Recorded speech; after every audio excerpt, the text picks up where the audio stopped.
le droit et devoir des conjoints.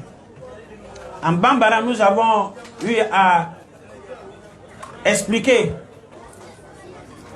à donner des enseignements sur le droit commun des deux conjoints.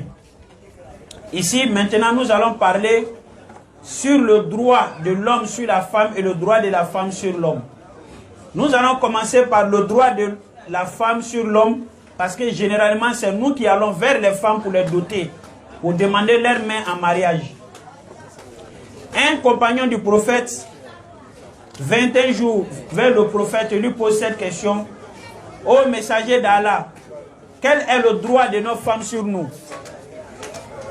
Le prophète alayhi salatu wa salam dit: le droit de la femme sur l'homme, c'est de la donner à manger lorsque tu en disposes, et l'avertir quand tu en as les moyens, de ne pas la frapper sur le visage, de ne pas l'insulter, de ne pas non plus la saboter et de ne pas lui tourner le dos en public.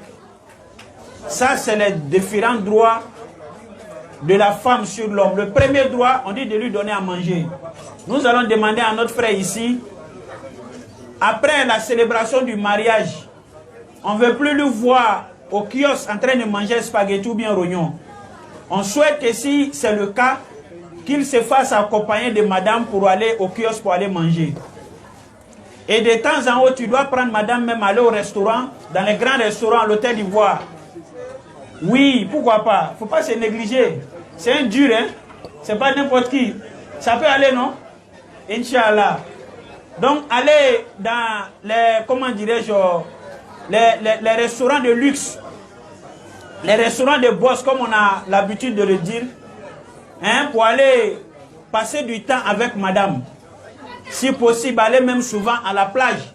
C'est vrai qu'aujourd'hui, nos plages sont transformées, comment dirais-je, en lieu comme en des lieux pervers, malheureusement. Sinon, la plage, c'est des bons endroits pour méditer, hein, sur la puissance, sur la grandeur d'Allah subhanahu wa ta'ala.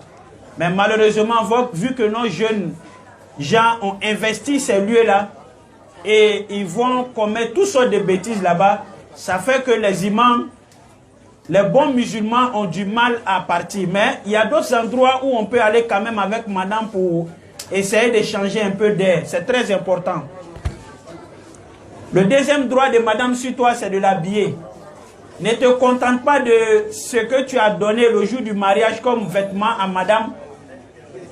Mais attends, le mariage c'est pour 30 ans, 40 ans, tout au plus. Mais si le jour du mariage, les 6 ou 7 complets qu'on offre à madame, et si on ne se limitait qu'à ça, imagine un peu comment ça va se passer. Voilà qu'aujourd'hui, on apprécie les femmes d'autrui dehors, alors que nous-mêmes, nos épouses sont plus belles que celles-ci, n'est-ce pas? Nos femmes sont plus belles que les femmes que nous apprécions dehors.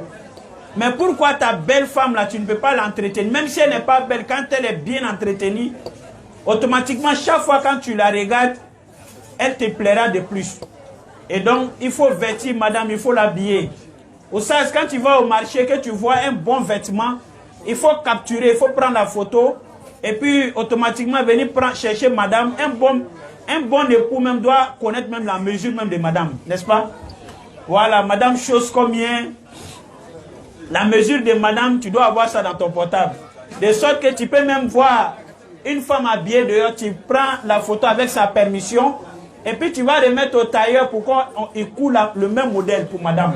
C'est très important. Ça fait que l'amour dans le foyer ne fera que grandir.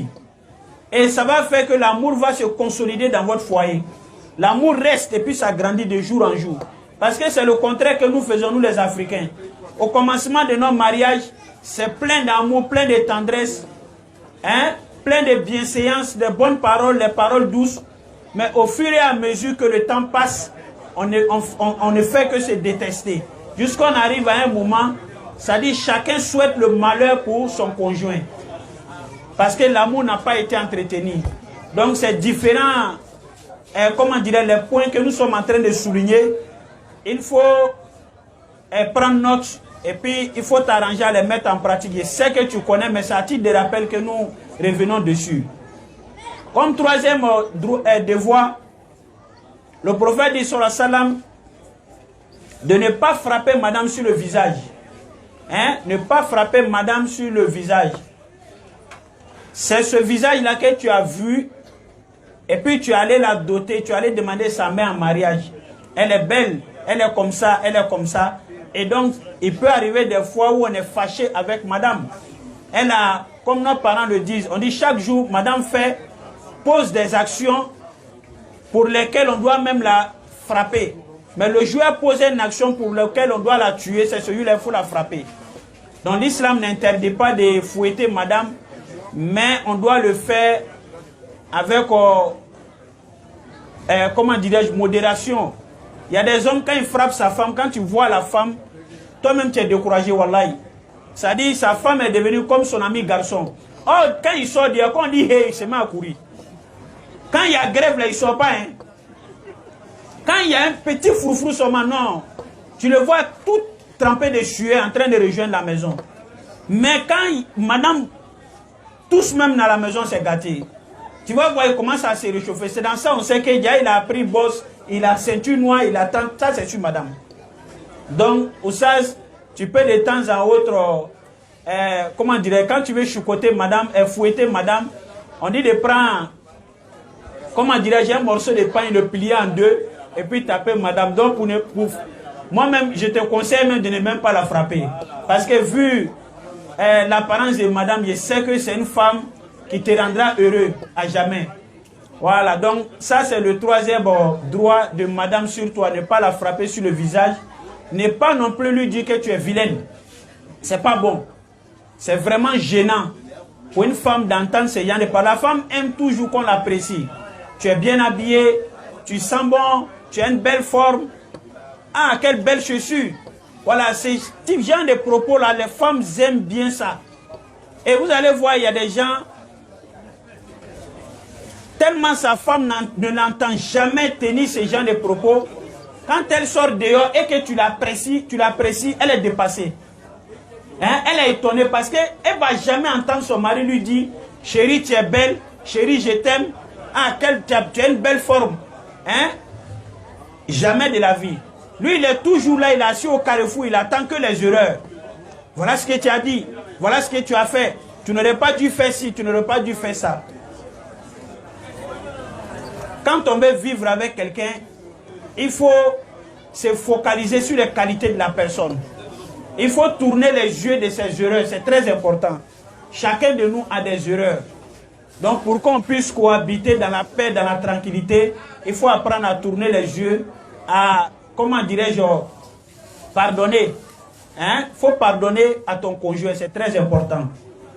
Et donc le prophète sallallahu alayhi wa sallam, dans le sermon d'adieu qu'il a prononcé, le dernier sermon que le prophète a prononcé, quand je dis sermon, ce n'est pas sermon de Juma. La plus grande conférence que le prophète alayhi salatu wa salam a animée est la dernière. Et au cours de cette conférence, l'un des premiers points que le prophète a eu à souligner, c'est le droit de la femme. Il a demandé aux hommes d'être bienséants envers les femmes. Car c'est avec la parole d'Allah subhanahu wa ta'ala que ces femmes nous ont été autorisées. Il dit en plus qu'elles ont des droits sur nous, nous avons également des droits sur elles. Parce que les hommes aujourd'hui ont tendance à piétiner le droit des femmes. Jusqu'à les gens pensent que c'est l'islam qui est la religion qui sabote la femme, qui n'accorde aucun droit à la femme. C'est archi faux. Le prophète sallallahu alayhi wa sallam, quand il venait, il a trouvé qu'en Arabie, et même chez nous en Afrique ici, la femme n'avait pas droit à l'héritage. N'est-ce pas? Et les femmes même étaient prises comme héritage. C'est-à-dire quand tu décèdes, ton petit frère vient, il prend ta femme sans lui donner de dot, sans rien lui donner, sans célébrer même de mariage. Automatiquement, il fait d'elle sa femme. Ils sont allés jusqu'à permettre même à l'enfant, c'est-à-dire que ton premier fils, après ton décès, peut prendre ta troisième ou deuxième femme qui n'est pas sa maman.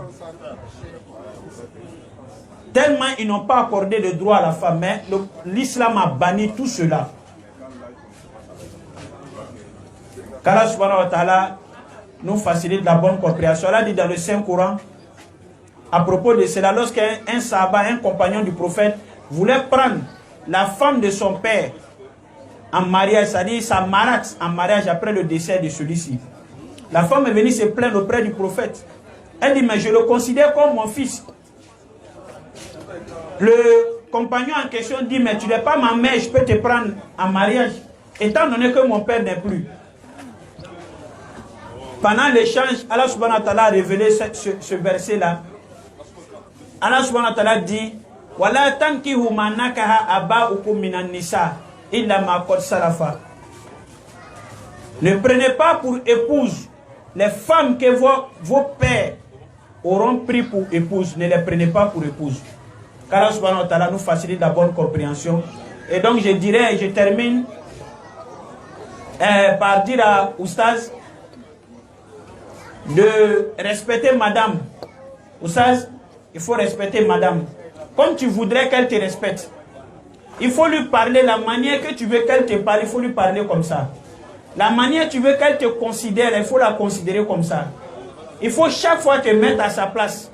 Même quand il est question de prendre des décisions importantes, il faut la consulter. Le prophète sallallahu alayhi wa sallam consultait madame dans ses prises de décision. Quand le prophète a reçu la révélation, la première fois qu'il a vu l'ange Gabriel, la première fois que le prophète a vu l'ange Gabriel, il a été pris de peur. Il a couru aller à la maison, aller se réfugier auprès de sa femme. Et c'est sa femme ce jour-là qu'il a consolé. Hein? C'est sa femme également qui l'a accompagné chez son cousin Waraka, pour expliquer au prophète ce qui venait de se passer, sallallahu alayhi wa sallam. Deuxièmement, le prophète également prenait en compte les conseils que ses femmes lui donnaient. Wallahi, il y a une situation entre le prophète et ses compagnons, comment dirais-je, sur l'Oudaybi, le jour de Al-Oudaybi. Le prophète a demandé à ses compagnons de se raser. Tellement fâchés, ils n'ont pas voulu se raser. Le prophète, ce jour, il était très fâché.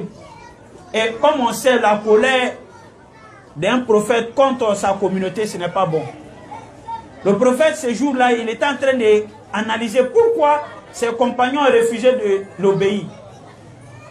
C'est Umm Salama, la femme du prophète, qui a dit au prophète, messager d'Allah, ne te fâche pas contre eux.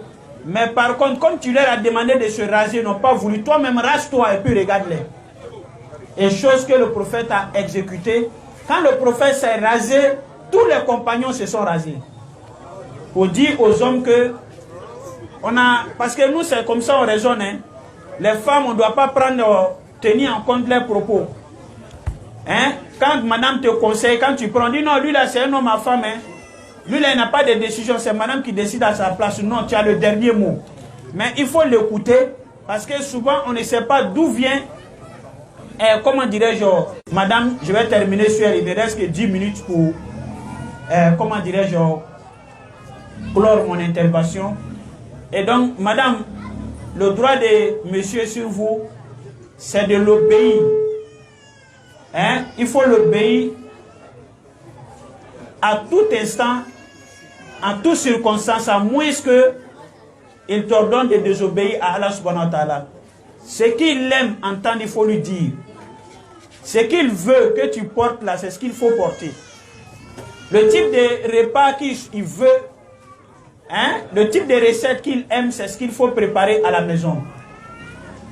La compagnie des gens qu'il n'aime pas, il faut t'en éloigner. Il y a des femmes, quand son mari dit, je n'aime pas que tu, comment dirais-je, tu marches avec X, c'est celui-là même c'est celle-là même qui devient sa meilleure camarade. Chaque fois que monsieur la conseille, elle va automatiquement aller dire à cette dernière-là. Et il arrive des fois où de passage, même ces femmes-là insultent son mari. À cause d'elle, ça c'est pas bon. Une bonne femme, une femme pieuse, une femme croyante, quand monsieur te dit je n'aime pas ça, il faut t'en éloigner. Aujourd'hui, tu vas faire la connaissance de beaucoup de personnes dans la famille de monsieur comme dans le voisinage. Mais toutes ces personnes-là, tu ne les as connues que à travers monsieur. Tu as connu son papa grâce à lui, sa maman également, ses soeurs, ses frères. Et donc la priorité c'est monsieur. Parce qu'il y a des femmes quand elles viennent elles rentrent dans une famille, elles ont tendance à, comment dirais-je, à privilégier leur relation avec les beaux-parents que le mari lui-même. Non, non, non, non, non. C'est grâce à monsieur que tu as connu sa soeur, c'est grâce à monsieur que tu as connu son frère. Et donc la priorité c'est monsieur d'abord. Et tous les autres droits viennent après. Il faut aider monsieur à éduquer les enfants. Quand vous allez avoir des enfants, le type d'éducation qu'il souhaite donner à ses enfants, il faut l'accompagner. Il ne faut pas trahir monsieur, il ne faut pas être une femme hypocrite. Monsieur dit à ses enfants, ne sortez pas. Et lorsque monsieur va au travail, pape, tu fais sortir les enfants. Beaucoup des enfants du là sont gâtés aujourd'hui à cause de l'hypocrisie de leur maman. Quand monsieur est là, elle fait semblant d'être d'accord avec toutes les décisions qu'il prend. Mais dès que ce dernier sort, elle donne la permission aux enfants d'aller où ils veulent. Monsieur, à sa grande surprise, il apprend que sa fille est enceinte. Il apprend que son fils se drogue. Il se pose les questions auxquelles il ne trouvera jamais de réponse. Donc, il ne faut pas être ce genre de femme. Tout ce que monsieur te demande de faire, il faut le faire. Tout ce qu'il t'interdit de faire qui n'est pas obéissance à Allah, il faut t'en éloigner. Il t'est interdit de jeûner. Si ce n'est pas le mois de Ramadan, il ne faut pas jeûner quand monsieur est là, à moins qu'il soit en voyage. Mais le jeûne de Ramadan, ça ne dépend pas de lui. Parce que ça, c'est une obligation d'Allah subhanahu wa ta'ala. Mais les jeûnes surrogatoires, les jeudis, les lundis, les 3 jours, chaque mois, les 13, 14, 15 de chaque mois lunaire, il est interdit à une femme musulmane de jeûner sans l'accord de son mari quand celui-ci est présent. Mais quand il est en déplacement, il n'y a pas de problème. S'il donne la permission, tant mieux. Parce que si monsieur te dit ne gêne pas, tu veux gêner, j'ai dit, monsieur dit, bon, moi je ne veux pas que tu gênes. Parce que je pourrais avoir besoin de toi dans la journée, ce qui est tout à fait normal. Si tu ne gênes pas, le mérite que tu auras à obéir, monsieur, est 10 fois plus que le mérite que tu auras à gêner, même un mois tout entier. Allahu Akbar. Parce que obéir à son mari est une obligation divine. Mais le jeûne surrogatoire n'est pas obligé. Donc, comme droit encore de monsieur sur toi, c'est, comment dirais-je, être disponible. Ok? Être disponible pour monsieur à tout moment, à toutes circonstances.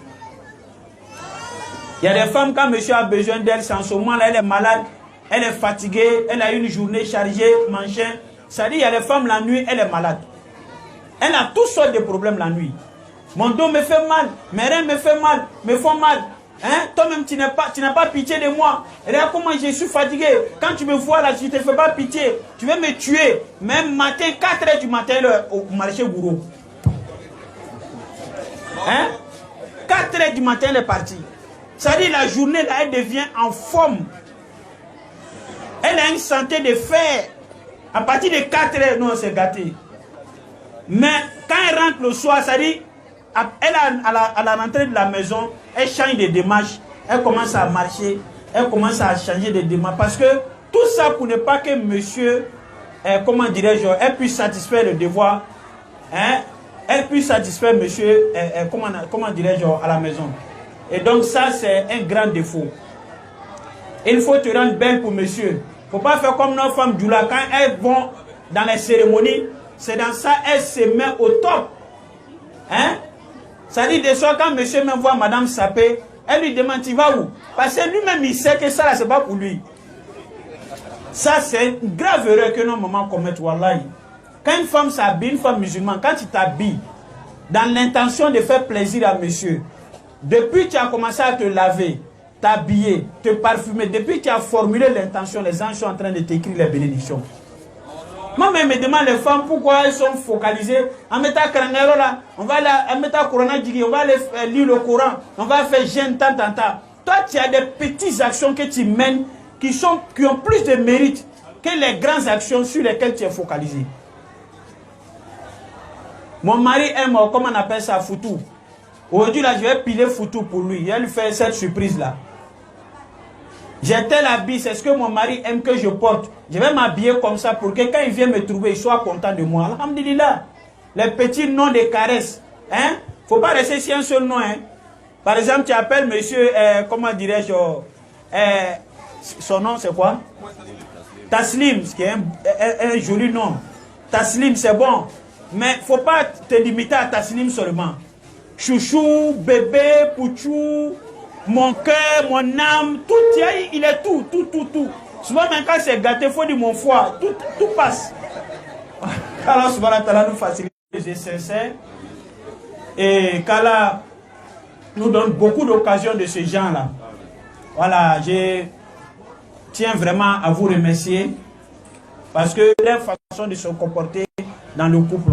Donc, face à Allah subhanahu wa ta'ala, que ce couple soit vraiment un couple béni et qu'Allah fasse régner la concorde et l'entente parfaite et qu'Allah fasse qu'il y ait vraiment l'harmonie dans ce couple et tous les couples musulmans. Non ceux qui sont là, qui n'ont pas eu de foyer, qu'Allah subhanahu wa ta'ala vous donne un bon foyer. Et nos frères également, les célibataires, qu'Allah subhanahu wa ta'ala vous donne des épouses pieuses. Mais c'est l'occasion aussi pour les Tchèbans de jeter un coup d'œil dans l'assemblée. Hein, vous allez vraiment, il y a tellement de belles femmes, je sais que certaines parmi elles, pour ne pas dire la plupart d'entre elles-mêmes ne sont pas mariées. Donc, les Tchèbans, 5 minutes pour faire votre choix, Inch'Allah. Donc, on va, comment dirais-je, mettre fin à notre conférence ici. Wassalamu alaikum wa rahmatullahi ta'ala wa barakatuh. Mais j'aurais souhaité, si ça ne vous gêne pas, 5 minutes pour les questions. Voilà, parce que pendant l'intervention, on peut soulever des points sur lesquels certains frères ont envie d'avoir des éclaircissements. Ah, merci doyen, merci. Donc, s'il y a des questions à poser, vous pouvez poser vos questions. On a juste 5 minutes parce que c'est à midi, je devais arrêter. Donc, on est à 5 minutes.